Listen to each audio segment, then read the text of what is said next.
اللہ رب العزت نے ہم تمام مسلمانوں کو متحد ہونے کا پیغام دیا ہے۔ اللہ تبارک و تعالی قرآن پاک میں ارشاد فرماتا ہے وَاعْتَصِمُوا بِحَبْلِ اللَّهِ جَمِيعًا وَلَا تَفَرَّقُوا۔ مسلمانوں کو یہ حکم دیا گیا ہے کہ اللہ تعالیٰ کی رسی کو مضبوطی سے پکڑے رکھیں اور فرقوں میں نہ بچیں۔ آج ہم دیکھتے ہیں کہ ہم مسلمان ہونے کے باوجود بھی مختلف فرقوں میں بچے ہوئے ہیں۔ میں کسی فرقے کا نام نہیں لوں گا، ہم سب بہتر جانتے ہیں کہ جب ہم سے پوچھا جاتا ہے تو ہم سامنے والوں کو کس نظر سے دیکھتے ہیں۔ بڑے افسوس کے ساتھ یہ بات کہنا پڑتا ہے کہ جو غیر ہیں، جو لاکھوں کروڑوں مورتیوں کی پوجا کرتے ہیں، وہ تو متحد ہیں، اور ہم جو ایک خدا کی عبادت کرتے ہیں، ایک خدا کے سامنے اپنا سر جھکاتے ہیں۔ ہمارا قرآن بھی ایک ہے، ہمارا نبی بھی ایک ہے، ہمارا مذہب بھی ایک ہے، لیکن ہم پھر بھی فرقوں میں بٹے ہوئے ہیں۔ اس کا خمیازہ تمام مسلمانوں کو بھگتنا پڑتا ہے۔ ہم دیکھتے ہیں ہر جگہ مسلمانوں کے اوپر ظلم و تشدد ہوتا ہے، مسلمانوں کے ساتھ ظلم و بربریت کی جاتی ہے۔ کہیں ہماری بہن بیٹیوں کی عصمت دری کی جاتی ہے، ان کی عزت دار کی جاتی ہے۔ کہیں ہمارے مسجدوں کے اماموں کو مسجدوں کے اندر جلا کر کے شہید کر دیا جاتا ہے، اور بھی اس طرح کے ہزاروں لاکھوں واقعات ہو رہے ہیں۔ کئی مسلمان مرتد ہو رہے ہیں، کئی مسلمانوں کو جبرن مذہب سے دور کیا جا رہا ہے، اور ہمارے ٹوپیوں پہ پابندی، ہمارے داڑھیوں پہ پابندی، ہمارے اذان پہ پابندی، ہمارے نماز پڑھنے پہ پابندی، کھلے میں نماز پڑھنے پہ پابندی، طرح طرح کی ہمارے اوپر جو آزمائشیں آ رہی ہیں کہ ہم نے کبھی غور کیا کہ اس کی اصل وجہ کیا ہے۔ آج ہم مسلمان کروڑوں نہیں بلکہ اربوں کی تعداد میں ہیں۔ پوری دنیا کے اندر مذہب اسلام جو ہے دوسرے نمبر کا سب سے بڑا مذہب ہے۔ عیسائیوں کے بعد اگر کوئی سب سے بڑی مذہب ہے تو ہمارے مسلمانوں کی ہے۔ تعداد میں ہم اتنے زیادہ ہیں، لیکن پھر بھی مسلمان ہر جگہ ذلیل و خوار کیوں ہیں؟ مسلمان ہر جگہ پیچھے کیوں ہیں؟ مسلمان ہر شعبے میں، چاہے وہ دینی اعتبار سے ہو یا دنیاوی اعتبار سے ہو، ہمارے مسلمانوں میں آپ کو بڑے بڑے اسکالر نہیں ملیں گے، ہمارے مسلمانوں میں آپ کو بہت بڑے عہدے کے انجینئر پروفیسر نہیں ملیں گے۔ اس کی اصل وجہ کیا ہے؟ ہم نے اپنے مذہب کو، جو اصل دین ہمیں ملا تھا، جو نبی پاک صلی اللہ علیہ وسلم کا نورانی پاکیزہ طریقہ تھا، ہم نے اسے چھوڑ دیا، ہم نے غیروں کے طریقے کو اپنایا۔ آج ہم دیکھ رہے ہیں کہ ہمارا لباس، ہمارا رفتار گفتار، چلنا اٹھنا بیٹھنا سب کچھ مشکوک ہے، سب کچھ مشتبہ ہے، غیروں کی طرح سے ہے، اور ہم نے اپنا اشعار کھو دیا ہے، جس کی وجہ سے نتیجہ یہ ہوا کہ ہمیں پتہ ہی نہیں ہے کہ ہم کون ہیں، ہم کیا ہیں، ہم کس نبی کی امت ہیں۔ ہمارے نبی صلی اللہ علیہ وسلم نے جب صحابہ کرام پہ محنت کی تو صحابہ کرام رضوان اللہ تعالیٰ علیہ اجمعین کا یہ مقام تھا، یہ حال تھا کہ دنیا میں بھی انہیں اللہ تعالیٰ نے حکومت دی تھی، سرفرازی دی تھی، بلندی عطا کی تھی، بڑے بڑے ملکوں کے گورنر بنے تھے، بڑے بڑے عہدوں کے مالک بنے تھے، لیکن آج ہم اتنے زیادہ ہونے کے باوجود بھی ہمیں گاجر مولیوں کی طرح کاٹا جا رہا ہے، اور ہمیں بس اس کا کچھ فرق بھی نہیں پڑتا ہے۔ ہمارا دل جو زمین ہے اس طرح سے الٹا ہو چکا ہے کہ ہمیں ان ساری باتوں کا کچھ فرق ہی نہیں پڑ رہا ہے۔ ہم پیارے نبی آقا صلی اللہ علیہ وسلم کی امت میں پیدا ہوئے ہیں، تو ہمیں بالکل اختلاف تو کرنا ہی نہیں چاہیے کسی سے بھی ہو۔ جب آپ صلی اللہ علیہ وسلم سے صحابہ کرام رضوان اللہ تعالیٰ علیہ اجمعین نے پوچھا کہ کیا ہمارے گزر جانے کے بعد یہ امت آپس میں لڑتی رہے گی، تو آپ جب اس دنیا سے گزر جائیں گے تو پھر ہمارا کیا ہوگا؟ تو آپ صلی اللہ علیہ وسلم نے فرمایا کہ میں تو چلا جاؤں گا، لیکن میں اپنے پیچھے دو چیزیں چھوڑ کے جا رہا ہوں۔ اگر کوئی بھی آدمی ان دو چیزوں کو مضبوطی سے پکڑا رہے گا، ان دو چیزوں کو مضبوطی سے تھامے رہے گا، تو نہ دنیا میں اسے کسی چیز سے کوئی تکلیف پہنچے گی، نہ دنیا میں اسے ناکامی ملے گی، نہ آخرت میں اسے ناکامی ملے گی۔ ایک ہے کتاب اللہ تعالیٰ کی کتاب قرآن مجید، اور دوسرا نبی پاک صلی اللہ علیہ وسلم کی سنت۔ اگر آج بھی مسلمان کتاب اللہ سے وابستہ ہو جائے، قرآن کریم میں اللہ تعالیٰ کے جو احکامات ہیں اس پہ اگر ہم مکمل طور پہ پابند ہو جائیں، اور نبی پاک صلی اللہ علیہ وسلم کے سنتوں میں چلنے والے بن جائیں، تو تمام اختلافات اپنے آپ ہی ختم ہو جائیں گے۔ ہمیں اپنے آپ کو نہ ڈیفینڈ کرنے کی ضرورت ہے، نہ سامنے والے کو غلط کہنے کی ضرورت ہے۔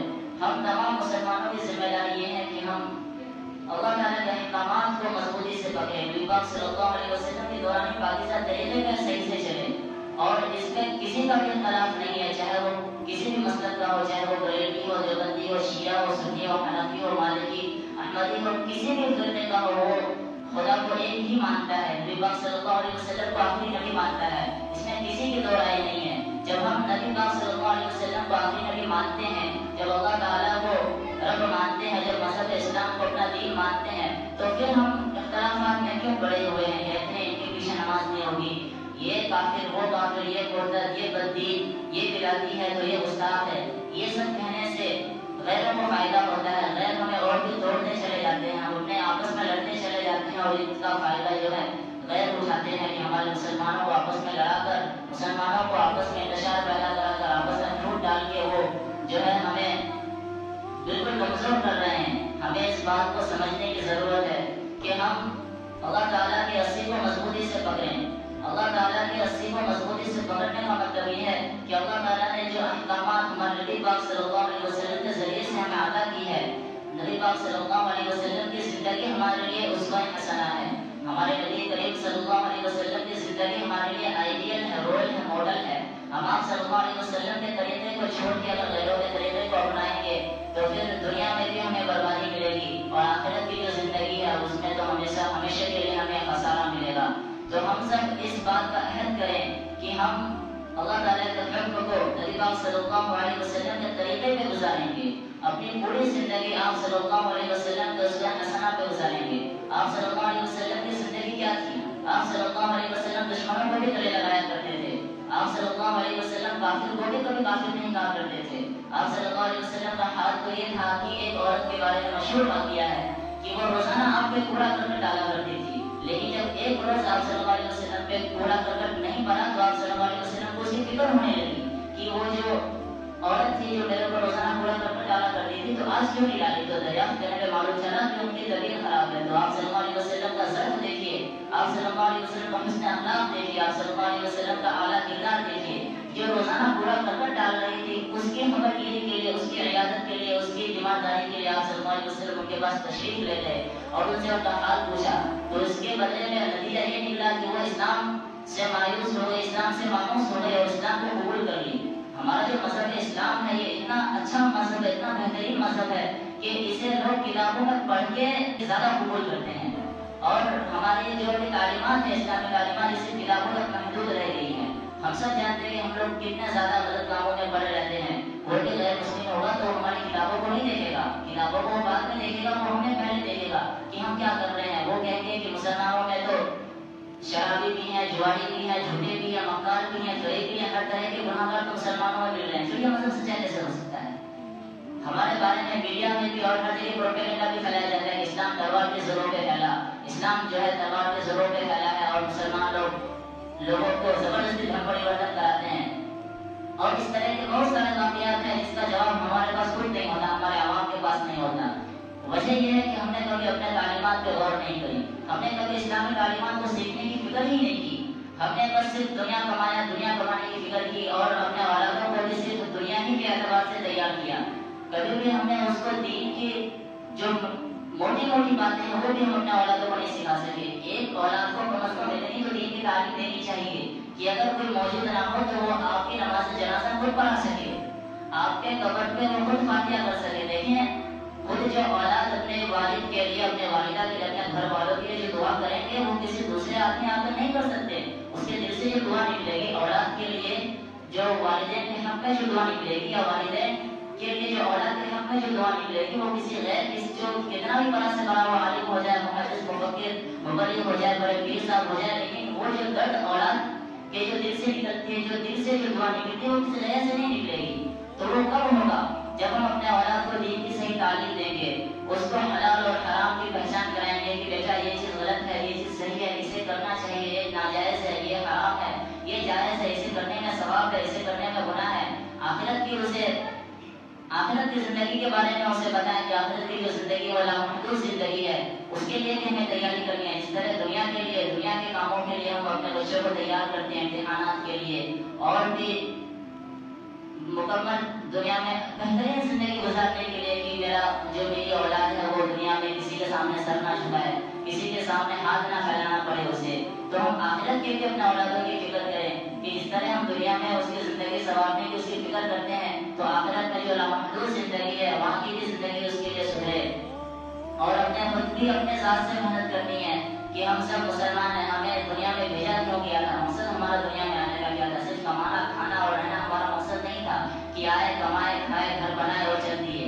یہ کام تو جو ہے چوپائے بھی کرتے ہیں, انہیں بھی اللہ تعالیٰ رزق دیتا ہے. صرف تقریباً 18,000 مخلوقات ہے, اس میں سے بس ایک ہی مخلوق ہے جو کماتی ہے, انسان ہے. باقی تمام مخلوقات کو اللہ تعالیٰ رزق دے رہا ہے. ایسی بات نہیں ہے کہ جو نہیں کماتا اللہ تعالیٰ اسے رزق نہیں دیتا ہے. ماں کے پیٹ میں 9 مہینے تک جو خدا رزق دے سکتا ہے, تو وہ دنیا میں بھی حلال طریقے سے کمانے سے دین کی نشر و اشاعت کرتے ہوئے دین کے احکامات پہ چلتے ہوئے بھی اللہ تعالیٰ انہیں رزق دے سکتا ہے. جو لوگ نماز پڑھتے ہیں ایسا نہیں ہے کہ ان کے گھروں میں خیر و برکت نہیں ہے یا جو وہ کام نہیں کر پا رہے ہیں, اور جو نہیں نماز پڑھ رہے ہیں ایسا بھی نہیں ہے کہ انہیں بہت زیادہ رزق میں فراوانی ہے اور وہ بہت زیادہ چین و سکون کی زندگی گزار رہے ہیں. آپ اپنے قلوب میں ہاتھ ڈال کے دیکھیں, اپنے زمین پہ جھانک کے دیکھیں اور سوچیں کہ ہم جو اتنا کما رہے ہیں, اتنا سب کچھ کر رہے ہیں اولادوں کے لیے, کیا ہم انہیں اگر دین کی صحیح تعلیمات نہیں دیں گے اور ہم خود بھی اگر دین کے صحیح سے عمل نہیں کریں گے تو ہم آخرت میں مرنے کے بعد ہم اپنے اللہ کو کیا جواب دیں گے؟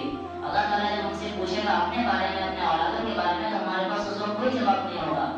ہم تو دنیا میں ان کے لیے بہت کچھ کر کے جا رہے ہیں, کیا یہ ہم پہ فاتحہ پڑھنے کے لائق تک بھی ہیں؟ کیا انہوں نے ہم پہ جو ہے ہمارے دنیا سے گزر جانے کے بعد کیا یہ ہم پہ صدقہ جاریہ بھی کریں گے؟ کیا یہ ہم پہ جو ہے کبھی کما قرآن شریف پڑھ کے بھی لیں گے؟ اگر ہم نے سکھایا ہی نہیں ہے تو پھر ہمیں افسوس کر کے اس کا کوئی فائدہ نہیں ہوگا. تو کہنے کا خلاصہ یہ ہے کہ ہم سب خود بھی اپنی ذات سے اللہ تعالیٰ کی عبادت کریں اور اپنے اولادوں کو بھی دین کی صحیح تعلیم دے اور دنیا کی بھی تعلیم دے, اور ہر طرح سے دنیا میں اور آخرت میں دونوں طرح کی ترقی کے لیے کام کروائیں, اور آپسی اختلافات کو ختم کریں, آپسی اختلافات اور انتشارات کو ختم کریں, چاہے وہ اپنے آپسی گھریلو اختلافات ہو یا کسی سے بھی کسی بھی طرح کا بدزنی ہو, کسی بھی طرح کی کوئی بدگمانی ہو, تو اسے آپس میں بیٹھ کے مل بیٹھ کے ختم کر لے. نہ کہ ایک دوسرے کی غیبت چغلی کرے, نہ کہ ایک دوسرے کے اوپر بہتان باندھے. غیبت کرنے والا, چغلی کرنے والا, بہتان باندھنے والا یہ بہت بڑا گناہ ہے, جسے ہم سب بہت معمولی گناہ سمجھتے ہیں. غیبت کرنے والوں کے لیے یہ بات آئی ہے کہ غیبت کرنے والا ایسا ہے جیسے کہ اس نے اپنے مردار بھائی کا ہڈی اور گوشت اور خون کھایا ہو. اور بخیلوں کے بارے میں آتا ہے, اور جو ہے چغل خوری کرنے والوں کے بارے میں حدیث ہے کہ چغل خور کبھی جنت نہیں جائے گا, بہتان باندھنے والا کبھی جنت نہیں جائے گا. تو یہ معمولی گناہ نہیں ہے. نماز چھوڑنا یہ تو سب گناہوں میں شرک اور کفر کے بعد سب سے بدترین گناہ ہے نماز کا چھوڑنا. چوری کرنے سے بھی بڑا گناہ ہے نماز کا چھوڑنا, زنا کرنے سے, شراب پینے سے بھی بدترین گناہ ہے نماز کا چھوڑنا. اور آج مسلمان جو ہے نماز کو بالکل بے فکری کے ساتھ چھوڑ دیتے ہیں. اگر اسلامی حکومت ہوتی ہے تو بے نمازیوں کا قتل کرنے کا حکم تھا مسلمانوں کو, کہ اگر کوئی آدمی جان بوجھ کر کے ایک وقت کی بھی نماز چھوڑ دے تو اس کا قتل کر دینا چاہیے. لیکن ہم خدا کا شکر ادا کریں, بلکہ اپنے اوپر افسوس کریں کہ ہم نہ تو اسلامی حکومت میں ہیں اور نہ ہم خود ایسی اللہ تعالیٰ کی نافرمانی کر رہے ہیں, کیونکہ اللہ تعالیٰ ہمیں روزی دے رہا ہے. اگر اللہ تعالیٰ ہم سے پوچھ لے رہا کہ ہم نے تمہیں عزت دی تھی, دولت دی تھی, طاقت بھی دیا تھا, عقل بھی دی تھی, سب کچھ تمہارے پاس تھا, لیکن کیونکہ تم نماز کیوں نہیں پڑھ رہے تھے, تو ہمارے پاس اس وقت کوئی جواب نہیں ہوگا. اور بے نمازیوں کی جو نحوست ہے اتنی زیادہ ہوتی ہے کہ وہ 40 گھروں تک پھیلتی ہے. ایک بے نمازی کی نحوست 40 گھروں تک پھیلتی ہے. سامنے والے 10 گھر, اس کے دائیں بائیں 10 گھر اور اس کے پیچھے 10 گھر. تو سوچیے جس گھر میں کوئی بے نمازی ہو اس میں کہاں سے سکون ہوگا, اس میں کہاں سے چین ہوگا. اگر بیوی بے نمازی ہو تو اس کے کھانے میں کہاں سے برکت ہوگی, کہاں سے جو ہے ان کی اولادیں اچھی نسل پیدا کرے گی. پھر اولاد کہتے ہیں کہ اولاد نافرمان ہوتی ہے, اولاد بات نہیں مانتے, بیوی بدزن ہے, بیوی سے کوئی شکایت ہوتی ہے کہ میرا شوہر میری جو ہے مجھ سے محبت نہیں کرتا ہے, اور شوہر کو یہ شکایت ہوتی ہے کہ میری بیوی جو نافرمانی کرتی ہے. اس کی اصل وجہ یہ ہے کہ ہم نے اسلام کو چھوڑ دیا, ہم نے جو ہمارا مذہب جو تھا, مذہب کے اندر ہمیں جو تعلیمات تھی ہم نے اسے چھوڑ دیا. تو اس کا ہمیں دنیا سے یہ بھگتنا پڑ رہا ہے کہ ہم دنیا میں بھی پریشان حال رہتے ہیں, اور آخرت کی جو زندگی ہے وہاں پہ بھی ہمیں ہمیشہ کے لیے خسارات کا سامنا کرنا پڑے گا. تو ہم سب یہ اللہ تعالیٰ سے عہد کریں اور اپنے ذات سے یہ مکمل طور پر عہد کریں کہ ہماری جو زندگی ہے, بچی بچی جو زندگی ہے وہ ہم اللہ تعالیٰ کے حکم میں گزاریں گے, نبی پاک صلی اللہ علیہ وسلم کے طریقے پہ گزاریں گے, آپس میں اختلافات اور انتشارات کو دور کریں گے اور آپس میں میل جول کے ساتھ رہیں گے. اور مسلمانوں میں کسی سے بدظن نہیں ہونا ہے. یہ نہیں کہ اس کے پیچھے نماز نہیں ہوتی ہے, اس کے پیچھے نماز نہیں ہوتی ہے, اس سے رشتہ کرنا حرام ہے. یہ حرام ہے. سب مسلمان ہیں, سب اللہ تعالیٰ کا کلمہ پڑھتے ہیں, سب نبی پاک صلی اللہ علیہ وسلم کو مانتے ہیں. تو ہمیں بس فکر یہ کرنی ہے کہ اپنی بھی فکر کرنی ہے, اپنے اولادوں کی فکر کرنی ہے, اور دنیا کے کاموں کے ساتھ ساتھ اپنے آخرت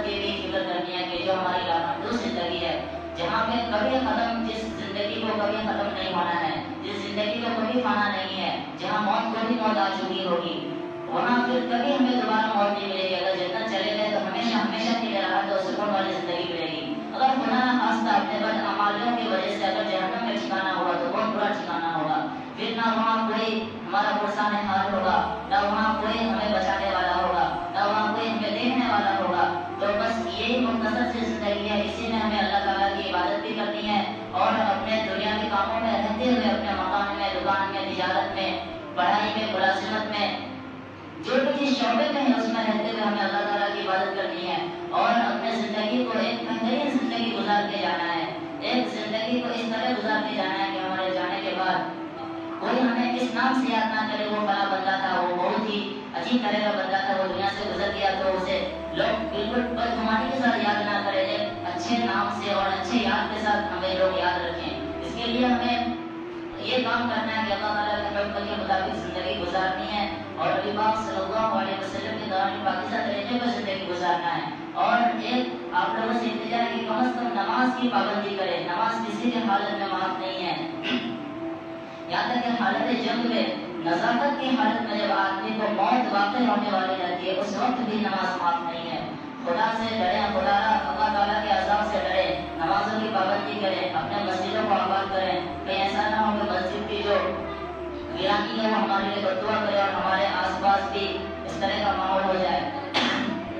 ہم سب دیکھ رہے ہیں کہ ہر جگہ کس طرح کا ماحول ہے. یہاں ہم 80% میں ہے تو ہمیں اس کا اندازہ نہیں ہو رہا ہے، لیکن وہ دن دور نہ ہو کہ اگر ہم یہاں پہ بھی اگر ہم صحیح سے اللہ تعالیٰ پہ نہ چلیں تو اللہ تعالیٰ عذاب ادھر بھی مسلط نہ کر دے. تو ہم سب جو ہے مسجد کے بھی بددعا سے بچیں اور اللہ تعالیٰ کے غیظ و غضب سے بچیں. مسجد کو آباد کریں اور اپنے گھروں پہ بھی دینی ماحول بنائیں، تعلیم کا نظام کریں، اپنے اولادوں کو دین کی تعلیم دیں، مکاتب میں بھیجیں، مدرسوں میں بھیجیں اور جو ہے اپنے گھروں پہ بھی دین کا بہترین ماحول بنائیں اور نماز کے جو ہے بالکل صحیح سے